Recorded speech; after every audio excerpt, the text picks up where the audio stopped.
Have you ever noticed that in horror films, women are either screaming, running, dying, or somehow surviving everything?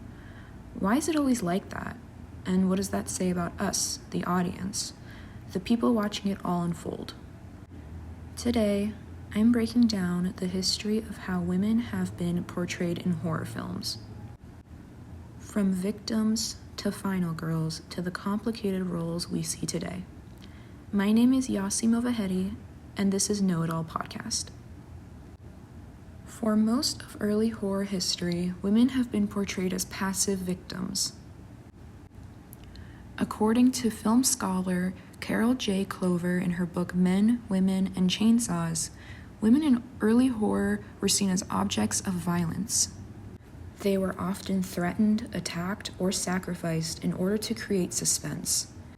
Classic films like 1933's King Kong or 1960's Psycho show this clearly. Women are the emotional center of fear, and their suffering becomes the movie's main spectacle. However, in the 1970s and 80s, something new emerged: the final girl. Clover describes her as the sole survivor who confronts the killer. Think Laurie Strode in 1978's Halloween, or Sally Hardesty in 1974's Texas Chainsaw Massacre. Even though we could say that this is more empowering, it was still conditional. The final girl usually survives only if she is sexually pure, responsible, sober, and morally obedient. Everyone else, often other young women, die because they break these rules. Even progress comes with its restrictions. Another trope that we can see beginning to emerge in horror at the time is the monstrous women. A trope that often displays society's fear about sexuality, motherhood, and independence when it comes to women. For example, 1976's Carrie links female puberty to destructive power held by the main female character, Carrie White. In 2009's Jennifer's Body, we see how the media sexualizes women and how society fears them when they have power. One can argue that these films turn women's bodies into sites of fear, blame, or punishment.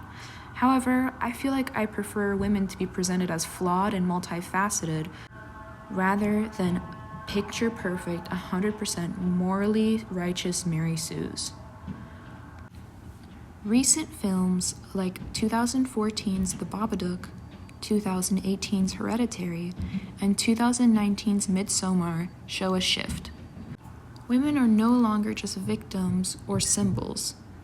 Now they have become complex characters dealing with grief, mental health, motherhood, or trauma.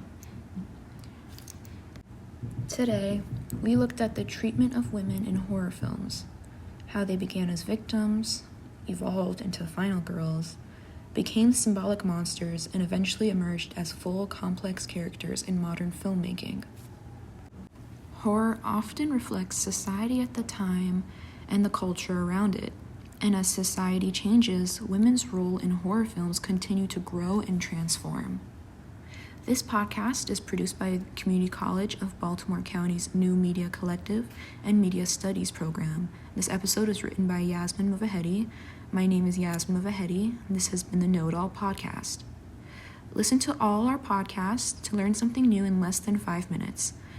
Check the show notes for links to my sources, a transcript, and other good content about the treatment of women in horror films. Bye for now.